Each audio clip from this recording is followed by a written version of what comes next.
অন্নপূর্ণা যোজনার যে ফর্ম প্রকাশিত হয়েছে সেই ফর্মের ফিল আপ করার ক্ষেত্রে কিছু কিছু জায়গায় কনফিউশন রয়েছে, যেগুলো আপনারা কমেন্টে বিভিন্ন জায়গায় জানিয়েছেন বা আমিও আগের ভিডিওতে আপনাদেরকে জানিয়েছি যেগুলো আপনাদের সমস্যা হবে সেগুলো আপনি কমেন্টে জানাবেন, সেগুলো নিয়ে পরবর্তীতে আলোচনা করব। তো আজকে সেই সমস্ত জায়গাগুলোই এখানে আলোচনা করব যেগুলো আপনাদের কনফিউশন রয়েছে, অর্থাৎ আপনাদের পরিবারের যে রেশন কার্ডের নাম্বার যেটা দিচ্ছেন বা ফ্যামিলি আইডি যেটা চাওয়া হচ্ছে এখানে, যেটা 5 নম্বরে বলা হচ্ছে ডিজিটাল রেশন কার্ডের পারিবারিক আইডি যদি থাকে, এই পারিবারিক আইডি আপনি কিভাবে ফাইন্ড করবেন অনলাইনে। এর পাশাপাশি এপিক কার্ডের যে অংশটা রয়েছে, অর্থাৎ এপিক কার্ডের যে বিবরণটা আপনাকে দিতে হবে, সেখানে এপিক কার্ডের নাম্বার তো আপনার কাছে রয়েছে, সেইভাবে আপনি ভোটার কার্ডের নাম্বার দিয়ে দিলেন। এবার অংশ নাম্বার বা এই যে বিধানসভা ক্ষেত্র সেটা কি লিখবেন সেটা নিয়েও আপনাদের এই ভিডিওতে দেখিয়ে দেব।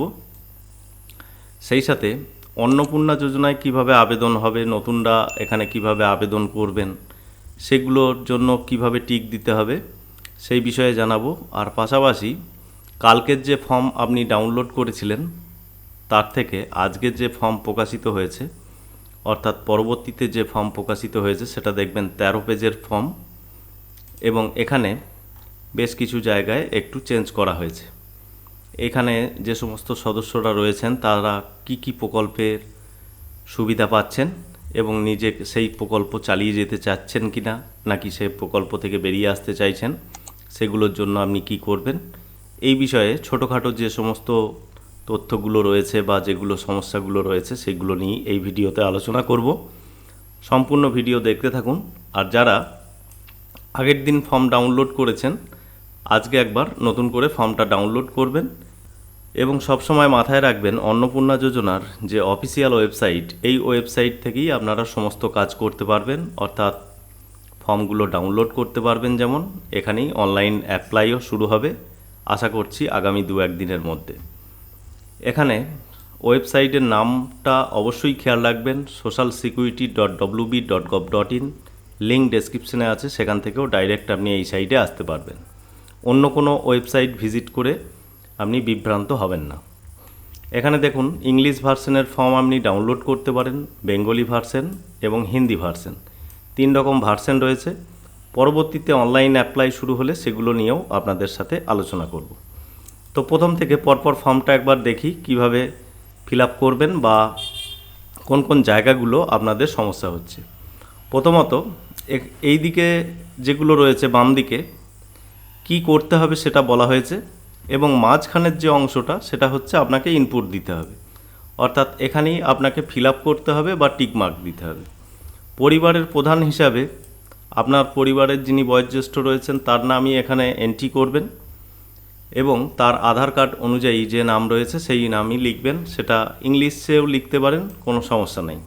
ডেট অফ বার্থ তারই দেবেন, জেন্ডার তারই এখানে সিলেক্ট করবেন।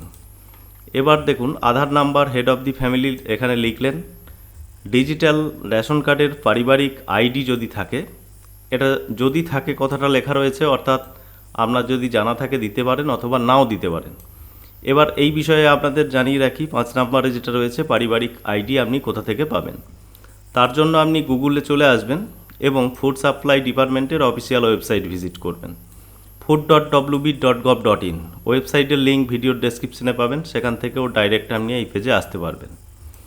এই পেজে আসার পর একটু নিচের দিকে চলে আসবেন, এখানে দেখবেন স্পেশাল সার্ভিস যে অপশানটা রয়েছে, এই স্পেশাল সার্ভিসের আন্ডারে ভেরিফাই রেশন কার্ড অপশানটা ভালো করে দেখে নিন, আপনি মোবাইল থেকেও এটা করতে পারবেন।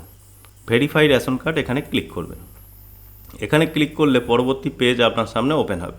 পরবর্তী পেজে এখানে দেখুন ration card number already select হয়ে থাকবে, এছাড়াও অন্যান্য নাম্বার দিয়েও আপনি এখানে সার্চ করতে পারেন। তো রেশন কার্ড নাম্বারই আপনি সিলেক্ট রাখবেন। এবার আপনার পরিবারের যে কোনো একজন ব্যক্তির রেশন কার্ড নাম্বার এখানে ইনপুট করবেন, টাইপ করবেন।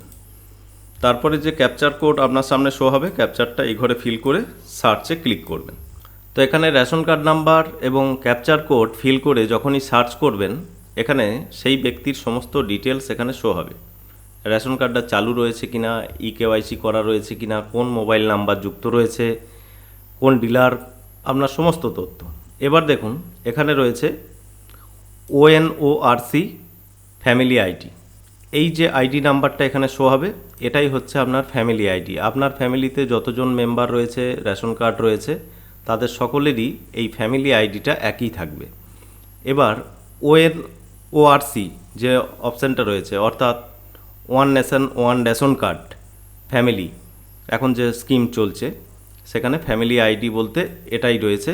এখান থেকেই আপনি ফ্যামিলি আইডিটা সার্চ করে দেখে নিতে পারবেন এবং এই আইডি নাম্বার ওখানে পুট করতে পারবেন। তো এখানে ডিজিটাল রেশন কার্ডের পারিবারিক যে আইডি নাম্বার, আপনি আশা করি বুঝতে পেরেছেন। এখান থেকে আপনি আইডি নাম্বারটা পেয়ে যাবেন এবং আইডি নাম্বার এখানে পুট করবেন। পরিবারের সদস্য সংখ্যা, এখানে মোট কতজন সদস্য রয়েছে সেটাই আপনি লিখবেন। প্রাপ্তবয়স্ক থেকে শুরু করে শিশু সকলে মিলে কতজন সদস্য রয়েছে। এরপরে ঠিকানা, যোগাযোগের নাম্বার, অবশ্যই আপনার পরিবারের প্রধানের আধারযুক্ত যে মোবাইল নাম্বার সেটাই আপনি এখানে লিখে দেবেন। এরপরে আপনাদের পরিবারের প্রত্যেক ব্যক্তির, এখানে বলা হচ্ছে পরিবারের সকল সদস্যের বিবরণ লিখতে হবে। এখানে বয়স্ক থেকে শিশু সকলেরই বিবরণটা আপনাকে এখানে লিখতে হবে। হেড অফ দি ফ্যামিলি থেকে এখানে শুরু করতে হবে। এবার দেখুন অন্নপূর্ণা যোজনার যে আবেদনের তথ্যটা আপনি এখানেই ইনপুট করতে পারবেন। কারা কারা অন্নপূর্ণা যোজনায় আবেদন করতে চাইছেন, অর্থাৎ পরিবারের প্রধান, এখানে প্রধানের ডিটেলস তো আগেই দিয়েছেন। এরপরে এই ব্যক্তি পরিবারের প্রধান যিনি, তিনি কি অন্নপূর্ণা যোজনায় আবেদন করছেন? তো যদি অন্নপূর্ণা যোজনার জন্য পরিবারের প্রধানও আবেদন করে থাকেন বা করতে চাইছেন, সেই ক্ষেত্রে আপনি হ্যাঁ এই বক্সে টিক দেবেন। আশা করি বুঝতে পেরেছেন। আর যদি পরিবারের প্রধান অন্নপূর্ণা যোজনায় আবেদন না করছেন, তাহলে এ ঘরটা ফাঁকা থাকবে। এরপরে সদস্য নাম্বার 1 যার তথ্য আপনি এখানে দিচ্ছেন, সেই ব্যক্তি কি অন্নপূর্ণা যোজনায় আবেদন করছেন? তো যদি হয় সেই ক্ষেত্রে হ্যাঁ বক্সে টিক দিতে হবে, আর না হলে না, এটা ফাঁকা রাখবেন। এরপরে 2 নাম্বার 3 নাম্বার করে আপনি টোটাল 5 নাম্বার পর্যন্ত ব্যক্তিদের ডিটেলস এখানে লিখতে পারবেন। এবং একটা পরিবারের 2 জন বা 3 জন ব্যক্তি যদি অন্নপূর্ণা যোজনার আবেদন করতে চাইছেন, তাহলে তাদের নামের পাশে বা তাদের যে বক্সের পাশে হ্যাঁ সিম্বলটা রয়েছে, এখানে অপশানটা, এখানে আপনাকে টিক দিতে হবে। তাহলেই অন্নপূর্ণা যোজনার জন্য আবেদন এখানে করা যাচ্ছে। তো এখানে পুরনো লক্ষ্মী ভাণ্ডার প্রাপক শুরু করে নতুন যারা আবেদন করতে চাইছেন তারাও এইভাবেই আপনাকে ফিল আপ করতে হবে। এরপরে দেখুন পরবর্তী পয়েন্ট, আর একটা মাঝখানে কথা আপনাদেরকে জানিয়ে রাখি, অর্থাৎ একটা পরিবারের জন্য সমস্ত ব্যক্তিদের তথ্য যেহেতু আপনি দিচ্ছেন, একটা পরিবারের জন্য একটা ফর্মই আপনাকে ফিল আপ করতে হবে। তবে অবশ্যই আপনার স্থানীয় প্রশাসনের কাছে পরামর্শ নিয়ে এই বিষয়টা খেয়াল রাখবেন। এরপরে দেখবেন এখানে কিছু কিছু জায়গায় পরিবারের সকল সদস্যের তথ্য জানতে চাওয়া হচ্ছে, আবার কিছু কিছু জায়গায় প্রাপ্তবয়স্কদের তথ্য জানতে চাওয়া হচ্ছে। এখানে যেমন 10 নাম্বার কলমে যদি আসেন, পরিবারের প্রধান এবং পরিবারের সকল প্রাপ্তবয়স্ক সদস্যদের ব্যাংক অ্যাকাউন্টের ডিটেলস চাইছে।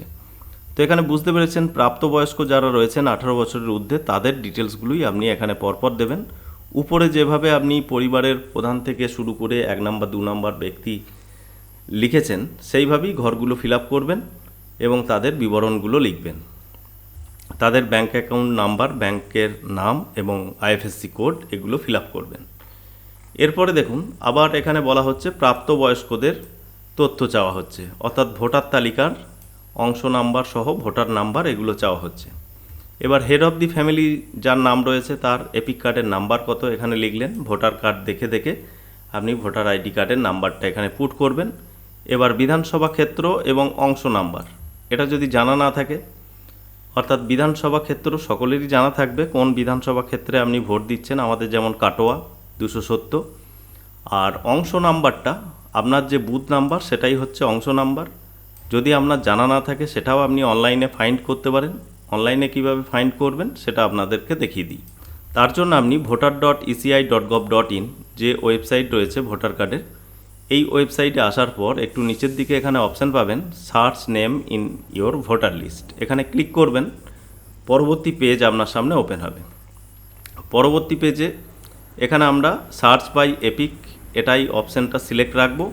এপিক কার্ডের নাম্বার এখানে টাইপ করব এবং স্টেট এখানে সিলেক্ট করব।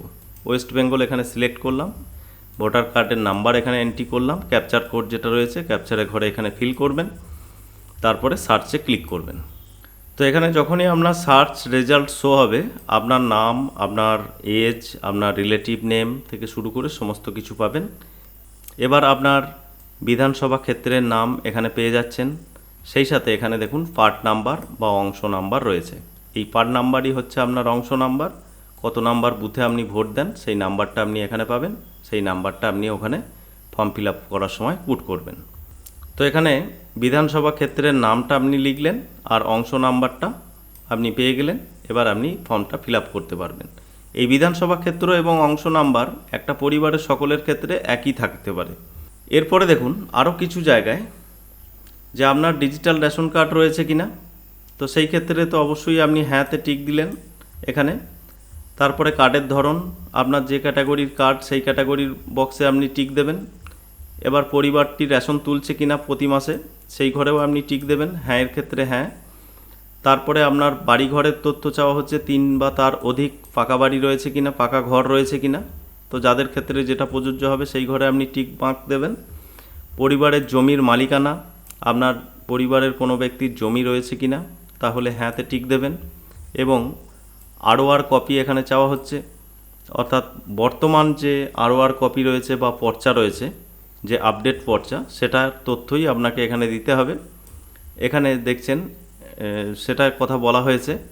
এবার পরিবারের টোটাল সমস্ত ব্যক্তিদের মিলে যা জমি জায়গা রয়েছে তার মোট পরিমাণ কত সেটা শতকে আপনাকে এখানে লিখতে হবে। তো সেটা যোগ করে আপনি এখানে লিখে দেবেন।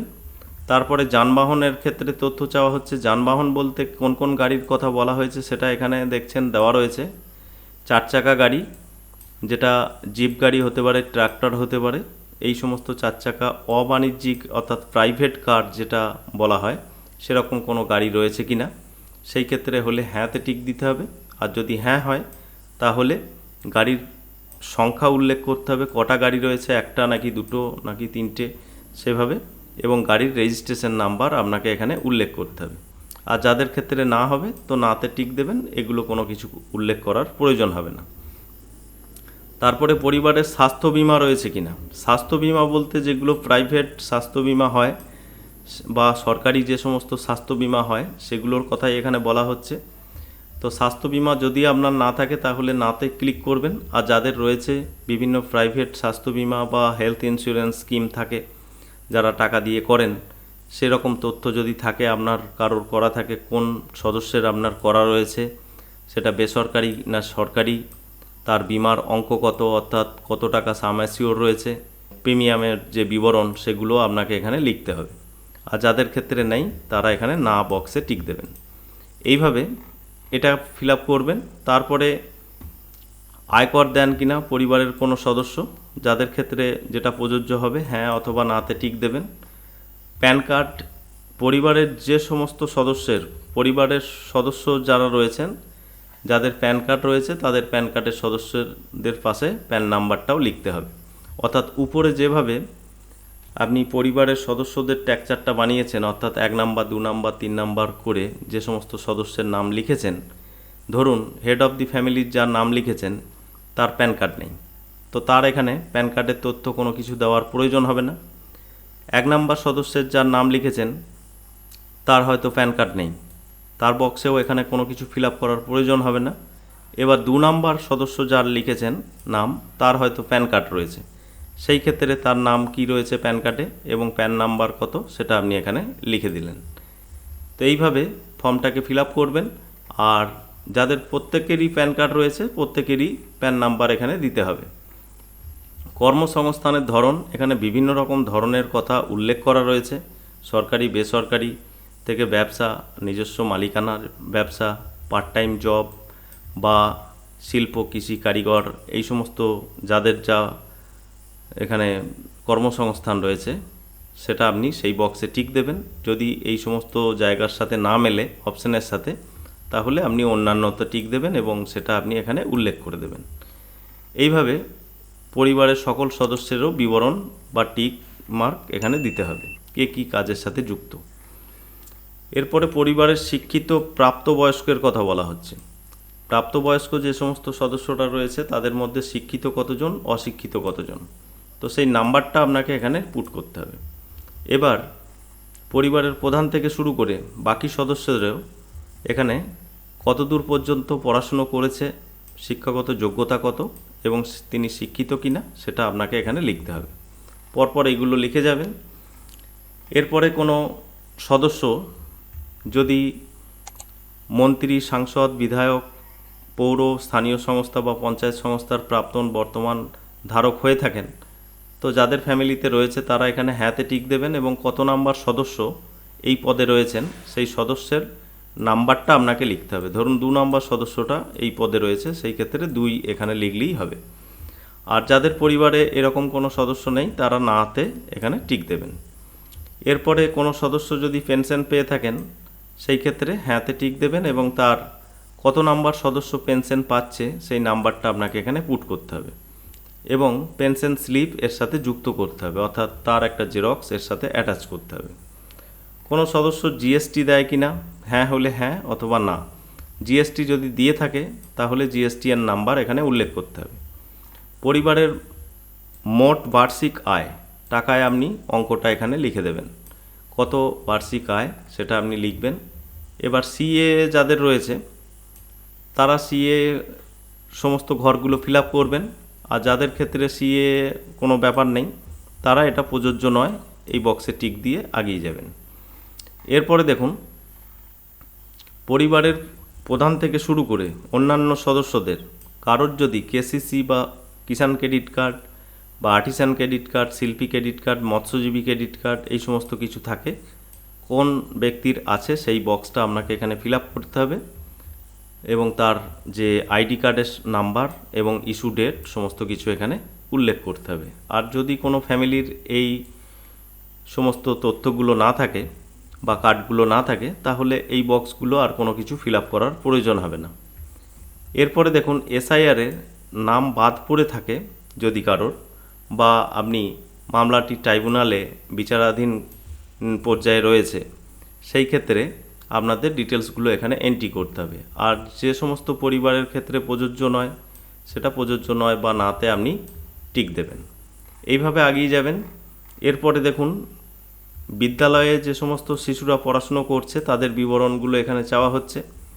প্রথমত সদস্য সংখ্যা 1-এর ঘরে শিশুর নাম লিখবেন, 1 নাম্বার শিশু, তারপরে কোন শ্রেণীতে পড়াশুনো করছে, বিদ্যালয়ের নাম কি এবং বিদ্যালয়ের ধরন বলতে এখানে সরকারি নাকি সরকারি সাহায্যপ্রাপ্ত স্কুলে বা পঞ্চায়েত স্কুলে পড়াশুনো করছে সেই ঘরে আপনি টিক দেবেন, বা মাদ্রাসা অন্যান্য কিছু হলে আপনি সেই ঘরে টিক দেবেন। এইভাবে এখানে 4টে শিশুর বিবরণ আপনি এখানে পুট করতে পারবেন। শিশুদের টিকাকরণের বর্তমান অবস্থান চাওয়া হচ্ছে, অর্থাৎ যে সমস্ত শিশুদের কথা এখানে উল্লেখ করলেন তাদের সমস্ত টিকাকরণ হয়ে গেছে কিনা, বা টিকাকরণ যদি না হয়ে থাকে তার কারণও এখানে উল্লেখ করতে হবে। তো হয়ে গিয়ে থাকলে হ্যাঁতে টিক দেবেন। এইভাবে এই বক্সগুলো ফিল আপ করবেন। এরপরে আপনি কি আপনার কোনো সরকারি প্রকল্পের সুবিধা ডিবিটির মাধ্যমে পাচ্ছেন?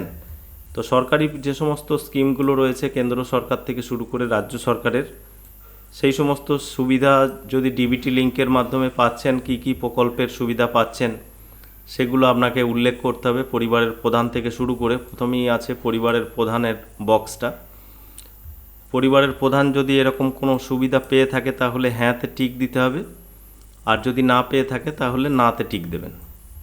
আর যদি হ্যাঁতে টিক দিয়ে থাকেন এবার নিচের দিকে দেখুন কি প্রকল্পের সুবিধা পাচ্ছেন সেটা আপনাকে এখানে লিখতে হবে। ধরুন পিএম কিষাণের টাকা পাচ্ছে, তো পিএম কিষাণ এখানে লিখলেন। এবার দেখুন ডান দিকে অপশান রয়েছে প্রত্যাহার করতে চান, এই বক্সে টিক দিলে কিন্তু সমস্যা হয়ে যাবে।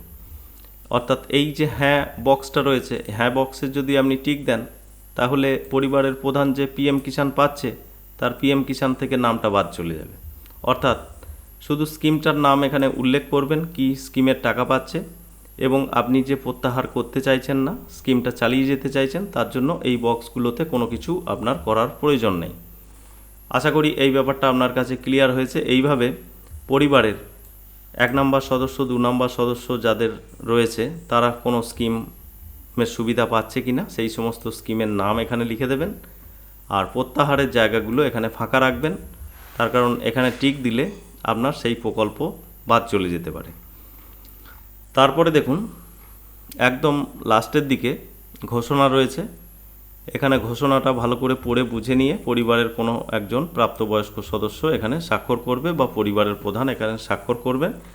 তারপরে একদম নিচের দিকে যে অংশটা রয়েছে এটা শুধু অফিস ব্যবহারের জন্য, ওনারাই এটা ফিল আপ করে স্বাক্ষর করে ওনারা স্ট্যাম্প দিয়ে আপনাকে এটা রিসিভ কপি হিসাবে দেবে। আর সর্বশেষ আপনাদেরকে জানিয়ে রাখি, এখান থেকে ফর্মগুলো ডাউনলোড করে আপনি বিষয়গুলো বিস্তারিত বুঝে নিতে পারেন।